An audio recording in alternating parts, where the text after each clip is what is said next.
नमस्कार, मी संकेत Deshpande. Top news Marathi चॅनलमध्ये आपलं स्वागत.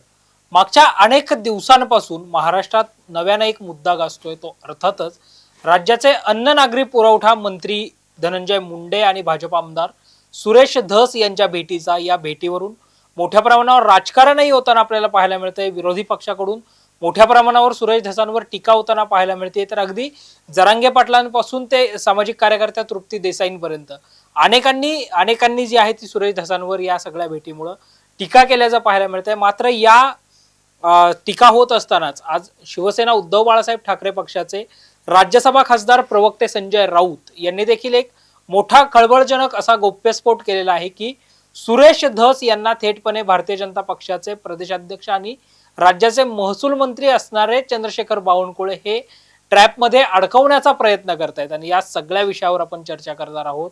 या चर्चेत माझ्यासोबत असणार आहे माझी सहकारी समृद्धी जाधव. आणि आपल्या चर्चेचा विषय आहे सुरेश धसांना नेमकं ट्रॅपमध्ये अडकवतंय तरी कोण. समृद्धी, या अगोदर जर आपण पाहिलं तर सुरेश धसांवर टीका होत होती, मात्र अशा प्रकारे गौप्यस्फोट पहिल्यांदाच झालाय की थेटपणे चंद्रशेखर बावनकुळे हेच सुरेश धसांना ट्रॅपमध्ये अडकवण्याचा प्रयत्न करतात. अशी टीका खरं तर संकेत 2-3 दिवस झाला आपण बघतोय की अशी टीका होतीये. ट्रॅप मध्ये खरंच अडकवलं जात आहे का धसांना? तर या प्रश्नाचं उत्तर शोधण्यासाठी आपल्याला बऱ्याच गोष्टींचा विचार करावा लागतोय. सगळ्यात महत्वाची गोष्ट म्हणजे जे चंद्रशेखर बावनकुळे हे स्वतः प्रदेशाध्यक्ष आहेत, अनेक वर्षांपासून भाजपसाठी काम केलेलं आहे, इतक्या वर्षांचा अनुभव आहे. आणि भाजपचे जर आपण संकेत तसं पाहायला गेलं तर जवळपास 80-90% नेते जर आपण पाहिले तर ते बोलताना प्रचंड विचार करून बोलतात. ते काहीतरी बोलून गेलेत असंच फ्लो मध्ये बोलले असं त्यांचं नसतं. भाजपचे नेते बोलताना प्रचंड विचार करून बोलतात. जे उच्च पदस्थ नेते आहेत, अगदी 2-3 काही मोजकी नावं सोडली तर बाकीचे हे सगळेच उच्च पदस्थ नेते नेहमीच काय बोलायचं यापेक्षाही जास्त काय नाही बोलायचं हे त्यांना पक्षातूनही सांगितलेलं असतं, वरिष्ठांकडूनही सांगण्यात आलेलं असतं. आणि एकंदरीत जी काही परिस्थिती आहे त्या अनुषंगाने बऱ्याचशा गोष्टी ठरवलेल्या असतात. त्यामुळेच अशा पद्धतीने मला असं वाटत नाही की बावनकुळे हे असंच बोलता बोलता बोलून गेले किंवा चुकून बोलून गेले. मात्र दुसरीकडे जेव्हा सुरेश धस असं म्हणतायत की खरं तर आम्ही 15-20 मिनिटं 20-30 मिनिटच खरं तर भेटलो होतो, मात्र चुकून बावनकुळे असं म्हणाले की आम्ही 4.5 तास भेटलो. तर हे चुकून जे आहे ना, ते चुकून मला वाटत नाही की खरंच असं होऊ शकतं. कारण अगदीच आपण म्हणू शकतो की अर्धा तासाचा चुकून 1 तास होऊ शकतो, 1.5 तास होऊ शकतो. पण अर्ध्या तासाचा चुकून चक्क 4.5 तास कसा काय होऊ शकतो याचं लॉजिक खरं तर कुठेच लागत नाही. त्यामुळे खरंच असं वाटतं की कदाचित ही भेट इतक्याच तासांची असू शकते. बावनकुळे या सगळ्यामध्ये उगाच म्हटले असतील असं मला वाटत नाही. कारण ज्या पक्षाचा स्वतःच्याच पक्षाचा खरं तर नेता जो या सगळ्या प्रकरणाला लावून धरलेला आहे, त्या नेत्याचं नाव इतकं सगळं होताना पाहायला मिळतंय, त्या नेत्यावरती समस्त खरं तर महाराष्ट्रातल्या जनतेला इतका विश्वास आहे, पीडित कुटुंबियांना इतका विश्वास आहे, त्याचंच नाव कुठेतरी कमी करण्यासाठी किंवा त्याचीच कुठेतरी बदनामी होईल किंवा त्याच्या बाजूला कुठेतरी आक्रोश निर्माण होईल अशा पद्धतीचं विधान चंद्रशेखर बावनकुळे हे उगाचच करतील किंवा फ्लो मध्ये करतील असं आता तरी पाहत्या गणिक वाटत नाहीये. मात्र खरंच जर सुरेश धस एका बाजूला म्हणतात की केवळ अर्धा तासच भेटलो असेल आणि बावनकुळे म्हणतात की 4.5 तास भेटलो असेल, तर यामध्ये नेमकं कोण खरं आहे कोण खोटं आहे हा प्रश्न बाजूलाच राहिला. मात्र या सगळ्यामुळे सर्वसामान्य जनता आणि पीडित कुटुंबीय जे कोणी आहेत ते मात्र प्रचंड अस्वस्थ चिंतेत असल्याचे पाहायला मिळतात. कारण ज्या व्यक्तीवर आपण इतका विश्वास सुरुवातीपासून टाकला होता, ज्या नेत्यावरती डोळे झाकून विश्वास ठेवला जात होता, जो नेता या सगळ्या प्रकरणामध्ये वेळोवेळी नवनवीन खुलासे करताना पाहायला मिळत होता, त्याच्याच विरोधातला हा गौप्यस्फोट होतोय. त्यांना मॅनेज केलं जातंय का असे प्रश्न उपस्थित होत आहेत. हे खरं तर प्रश्न आत्ताच्या घडीला जेव्हा संतोष देशमुख हत्या प्रकरण एका टर्निंग पॉइंटला आलेलं आहे, आत्ता खरं तर हे सगळं ठरणार आहे की खरंच हे जे कोणी आरोपी आहेत त्यांना किती शिक्षा होऊ शकते, त्यांच्या विरोधात काय काय पुरावे सादर होऊ शकतात, या सगळ्याचं आत्ता कुठेतरी एक टर्निंग पॉइंट आहे. आणि अशा टर्निंग पॉइंटला येऊन ज्या नेत्याने हे प्रकरण लावून धरलं त्याच्याविषयीचा असा एखादा गौप्यस्फोट होणं ही खरं तर खूप खेदाची गोष्ट मला वाटते. समृद्धी, काल सुप्रिया सुळे ज्या राष्ट्रवादी शरदचंद्र पवार पक्षाच्या खासदार आहेत त्या मसाजोगच्या दौऱ्यावर होत्या आणि त्यावेळी पत्रकार परिषद घेताना त्यांनी सुद्धा सुरेश धसांनी जी आहे ती धनंजय मुंडेंची भेट टाळायलाच हवी होती अशा आशयाची एक प्रतिक्रिया दिल्याचं पाहायला मिळत आहे. हो, त्या असं म्हटल्या. कारण सगळ्यांनाच ही गोष्ट वाटतेय, कारण आपण जर पाहिलं तर सुरुवातीपासून सुरेश धस हे राजीनामा मागत होते. सुरुवातीपासून मुंडेंचा सगळाच कच्चा चिट्टा त्यांनी बाहेर काढला. अगदीच घोटाळ्यांपासून ते त्यांच्या मित्रमंडळींपर्यंत, ते पार पहिल्या पत्नी करुणा मुंडे, मग त्यांची 2 लग्न, त्यांच्या प्रॉपर्ट्या, त्यांच्या कंपन्या, त्यांच्या कंपनीमध्ये वाल्मिक कराड बरोबर असलेले संबंध, सगळं काही सुरेश धस बाहेर काढत होते.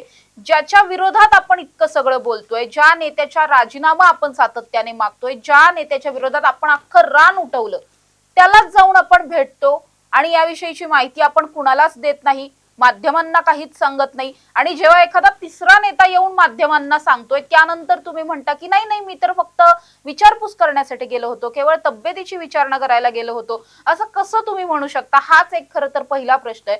जर तुम्ही मॅनेज नव्हतात होणार, जर तुम्ही कुठल्याही चुकीच्या उद्देशाने गेला नव्हतात, तर तुम्हाला लपून छपून जाण्याची गरजच नव्हती.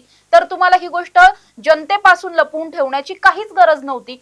तुम्ही इतकं सगळं रोज उठून मीडिया समोर येऊन बोलताय, तर ही गोष्ट कबूल करण्याला प्रॉब्लेम काय होता? तुम्ही कबूल जरी केलं असतं की हो मी धनंजय मुंडेंची भेट घेतली असं तुम्ही स्वतःहून सांगितलं असतं, त्यांच्या प्रकृतीची विचारपूस करण्यासाठी भेट घेतली असं सांगितलं असतं तरी चाललं असतं. म्हणजे अगदी आपण संकेत राजकारणात बघतो की अगदी 2 टोकाचे विचार असणारी लोक पण राजकारणात एकत्र येतात.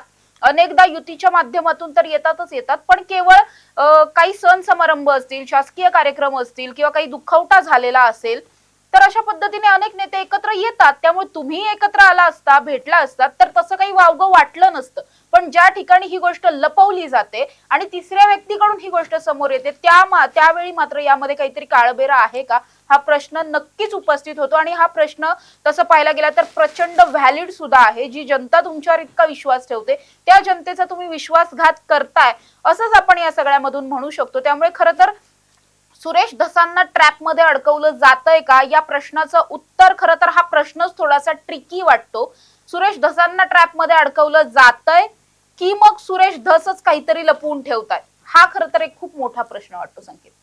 या सगळ्यानंतर आता संजय राऊतांनी ज्यावेळी प्रतिक्रिया दिली की बावनकुळेच सुरेश धसांना ट्रॅपमध्ये अडकवताय, निश्चितच या सगळ्यामुळं महाराष्ट्राचं राजकारणामध्ये पुन्हा एकदा नव्यानं चर्चा व्हायला सुरुवात झाली. या सगळ्या भेटीवरून पुन्हा एकदा चर्चा होताना पाहायला मिळते.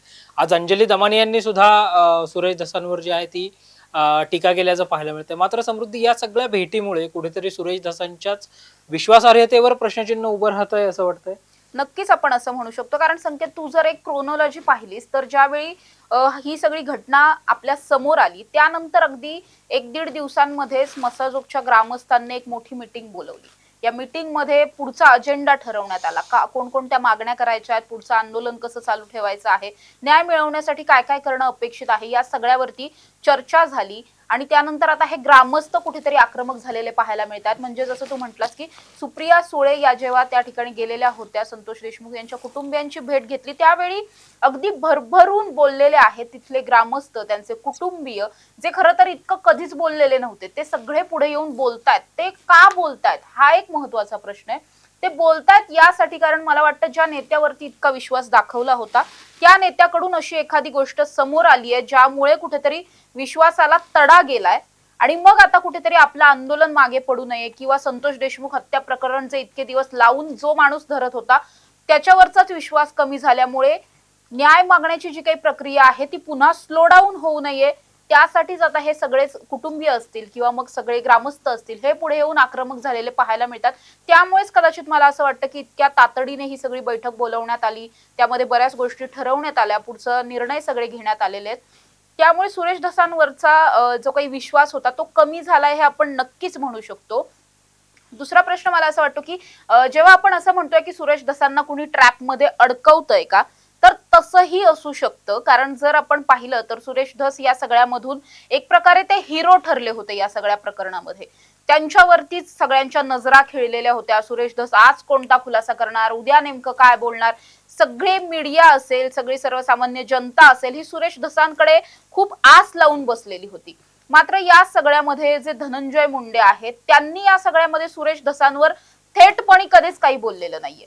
म्हणजे अगदीच आपण पाहायला गेलं तर जितकी स्पष्ट टीका सुरेश धस करत होते तितकी स्पष्ट टीका इकडून कधीही झाली नाही. धनंजय मुंडे असतील किंवा त्यांच्या बाजूच्या कुणाकडूनही सुरेश धसांविरोधात थेटपणे कुठलंही वक्तव्य करण्यात आलं नाही. मात्र मग वक्तव्य न करता आतल्या आत काही सेटिंग करायची का किंवा मग सुरेश धसांचा आवाज दाबण्यासाठी काही करायचं का, अशा पद्धतीने कदाचित हा ट्रॅप लावलेला असूही शकतो. पण त्याची शक्यता सध्या तरी धुसर असल्यासारखं संकेत मला तरी वाटतं. तुला या सगळ्यावरती काय वाटतं? पण मुळात समृद्धी या सगळ्यानंतर जर आपण पाहिलं तर आता कुठेतरी धस आणि बावनकुळेंमध्येच कोल्ड वॉर सुरू झालंय का, कारण बावनकुळे पक्षाचे अध्यक्ष आहेत, त्यामुळे बावनकुळे जे बोलतील ते अर्थातच तू जसं सुरुवातीला सांगितलं तसं ते विचारपूर्वकच बोलले असतील. त्यामुळं अर्ध्या तासाचं फार फार तर आपण 1 तास समजू शकतो, मात्र 4.5 तास ही भेट झाली. मग त्या अगोदर सुरेश धसांनी असं देखील सांगितलं होतं की प्रदेशाध्यक्षांनी मला जेवण्यासाठी बोलवलं होतं, तिथे अचानक धनंजय मुंडे आले. मग मला बावनकुळेंनी विचारलं की काही मिटेल का, मी त्यांना मिटणार नाही असं म्हटलं. त्याच्यावर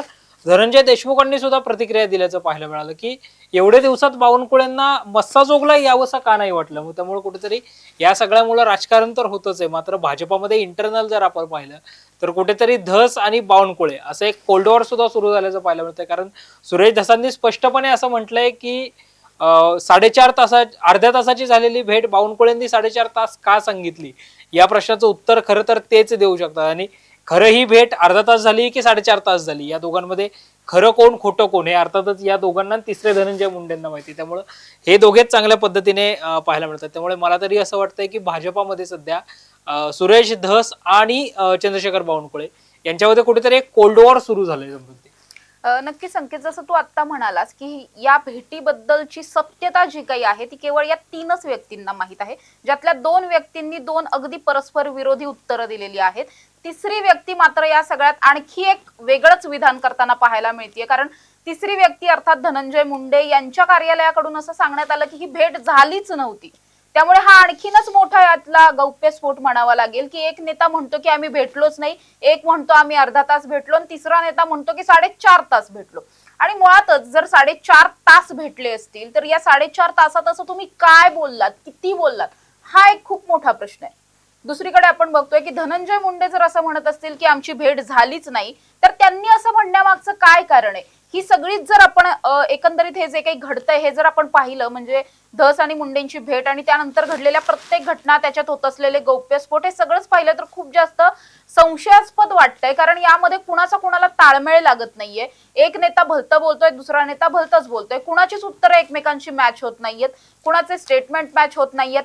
त्यामुळे नेमकं या सगळ्यामध्ये हे स्वतःच कन्फ्यूज आहेत की मग हे जनतेला कन्फ्यूज करतायत, की मग पीडित कुटुंबियांना कन्फ्यूज करतायत, की मग सध्या जो सगळा फोकस संतोष देशमुख हत्या प्रकरणावरती आहे तो फोकस हलवून कुठे वेगळीकडे न्यायचा प्रयत्न चालू आहे का, हे सुद्धा प्रश्न तितकेच महत्वाचे वाटतात संकेत. आता मुळामध्ये समृद्धी आता या सगळ्यावर भाजपचं शीर्षस्थ नेतृत्व आणि स्वतः मुख्यमंत्री देवेंद्र फडणवीस की ज्यांचा उल्लेख काही दिवसापूर्वीच सुरेश धसांनी स्वतः भाऊबोली म्हणून केला होता, त्या सगळ्या प्रकरणामध्ये देवेंद्र फडणवीस आणि भाजपचे कार्यकारी अध्यक्ष रवींद्र चव्हाण यांची भूमिका निर्णायक असणार आहे. या दोघांच्या भूमिकेवर सुरेश धस आणि बावनकुळेंमधलं पुढचं जे काही कोल्ड वॉर आहे ते थांबतंय का, आणि भाजपाचं शीर्षस्थ नेतृत्व या सगळ्यावर काय निर्णय घेत आहे हे सुद्धा तितकंच महत्वाचं आहे. नक्कीच संकेत, भाजपचं नेतृत्व या सगळ्यावर काय म्हणतं हे खूप जास्त महत्वाचं आहे. जर आपण पाहिलं तर भाजपचेच दोन्ही नेत्यांना भाजपमध्ये इतके वर्ष झालेले आहेत, कामाचा प्रचंड अनुभव आहे. देवेंद्र फडणवीसांच्या अंडर या दोघांनी सुद्धा काम केलेलं आहे. त्यामुळे 2 नेते जेव्हा अगदी विरोधी अशी स्टेटमेंट देत आहेत एकाच प्रकरणामध्ये, जे प्रकरण सध्या सगळ्यात जास्त महाराष्ट्रात गाजतंय, संपूर्ण महाराष्ट्राचं लक्ष लागलंय, या प्रकरणात जेव्हा तुम्ही परस्पर विरोधी काहीतरी वक्तव्य करतायत त्यामुळे पुन्हा एकदा संभ्रम तर निर्माण होतोच आहे. मात्र खरंच भाजपात अंतर्गत काही वाद चालू आहेत का, हा एक खूप मोठा प्रश्न आहे. म्हणजे संकेत, अगदीच आपण म्हणायला गेलो तर सुरेश धस आणि धनंजय मुंडे हे प्रकरण जेव्हा आता आपल्या समोर आलं तेव्हा ते आपल्याला माहित पडतंय. मात्र बीडसाठी किंवा मग मराठवाड्यासाठी हे प्रकरण खूप जुनं आहे. धनंजय मुंडे वर्सेस सुरेश धस हे प्रकरण खूप जुनं आहे. म्हणजे अगदी सुरुवातीला एकत्र पक्षात असण्यापासून ते नंतर पर्यंतचं म्हणजे आपण पाहिलं तर पहिल्यापासूनच या दोघांमध्ये एक कोल्ड वॉर आहे. तुला मोठं पद मिळतंय की मला मोठं पद मिळतं, तुला तिकीट मिळतं की मला तिकीट मिळतं, असं सगळंच या दोघांमध्ये सुरुवातीपासून चालू होतं. बीड जर आपण पाहिलं तर पूर्णपणे अर्थातच स्वर्गीय गोपीनाथ मुंडेंचा जिल्हा, त्याच्यानंतर मग पंकजा मुंडे, धनंजय मुंडे, त्यामुळे मुंडे घराण्याचा हा एक संपूर्ण जिल्हा, त्यांचा तालुका असं म्हणून प्रसिद्ध आहे. त्यांचं इतकं नाव त्या ठिकाणी आहे.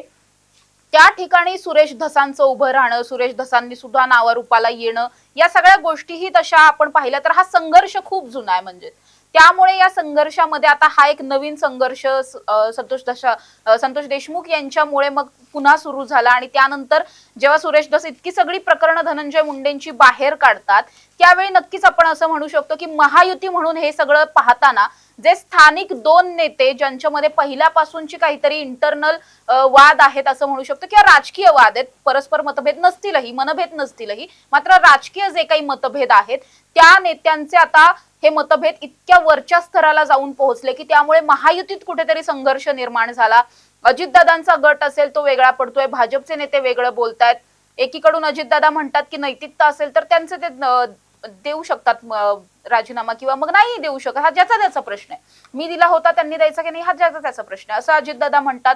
दुसरीकडे भाजपचे सगळे नेते मात्र असं म्हणताना पाहायला मिळतात की घ्यायला हवा होता राजीनामा किंवा मुख्यमंत्र्यांनी घ्यायला पाहिजे. त्यामुळे आपण बघतो की या सगळ्यामुळे महायुतीतच कुठेतरी एक संघर्ष निर्माण होतोय आणि हाच संघर्ष कमी व्हावा यासाठी कुठेतरी बावनकुळे प्रयत्न करत होते का, हा एक प्रश्न असू शकतो. कारण आपण जर पाहिलं तर चंद्रशेखर बावनकुळे हे अगदीच मास्टर माइंड म्हणून ओळखले जातात. म्हणजे आताच्या रिसेंटच्या ज्या काही निवडणुका असतील त्यामध्ये त्यांनी केलेलं काम असेल किंवा अनेकदा पडद्यामागून राहून त्यांनी अनेक चित्र बदललेली आहेत.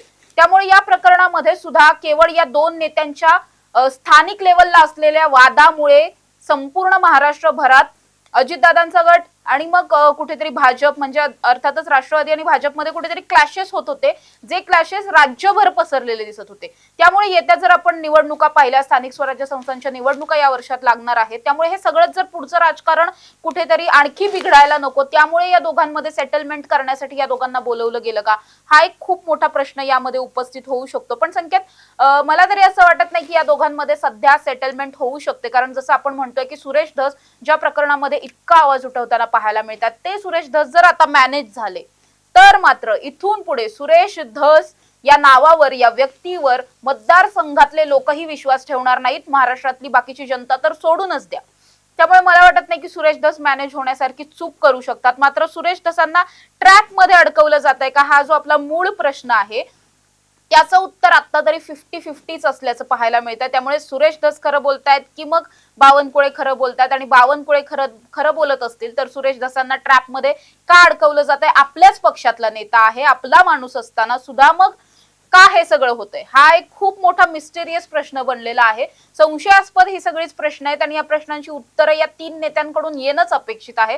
त्यामुळे मला तरी वाटतं की ह्याचं आता खरं उत्तर शोधण्यासाठी आपल्याला धनंजय मुंडे कधीतरी मग मीडियाशी बोलताना याचं उत्तर देतील त्याचीच वाट पाहावी लागेल. निश्चितच समृद्धी, तू अगदी सुरुवातीला जसं म्हटली होतीस तसं मुंडे आणि धस हा परंपरागत संघर्षच बीड जिल्ह्यासाठी आहे. म्हणजे अगदी गोपीनाथ मुंडेंच्या विरोधात सुरेश धसांनी निवडणूक लढवून 4.5 लाख मतं घेणं असेल, किंवा मग अलीकडे आत्ता पंकजा मुंडेंनी कसं आपल्या विरोधामध्ये काम करताना, किंवा पंकजा मुंडे जरी मंत्री झाल्या तरी मी त्यांचा सत्कार स्वीकारणार नाही इथपासून धनंजय मुंडेंवरची टीका, या सगळ्यामध्ये आता ह्या सगळ्या भेटीच्या निमित्तानं जर आपण पाहिलं, तू जसं स्थानिक स्वराज्य संस्थांच्या निवडणुकांच्या अनुषंगाने ही भेट झाली, मग महायुतीतली जी समन्वय समिती आहे त्या समन्वय समितीनं बावनकुळेंना सांगितलं का की तुम्ही या दोघांमध्ये समझोता घडवून आणण्याचा प्रयत्न करा, असे सगळेच प्रश्न अनुत्तरित आहेत. कदाचित या सगळ्याची उत्तरं पुढच्या काळामध्ये महाराष्ट्राला मिळतीलही. मात्र समृद्धीने जसं सांगितलं तसं धसांना ट्रॅपमध्ये नेमकं कोण अडकवतं या प्रश्नाचं उत्तर काहीसं सध्या अनुत्तरित तर काही 50-50 असल्याचंच आपल्याला पाहायला मिळतंय. नेमकं या प्रकरणामध्ये काय घडतं आणि या प्रश्नाचं उत्तर महाराष्ट्राला कधी मिळतं हेच पाहणं महत्वाचं आहे. अशाच ताज्या आणि महत्त्वपूर्ण बातम्यांसाठी पाहत रहा टॉप न्यूज मराठी, आपला महाराष्ट्र आपली बातमी.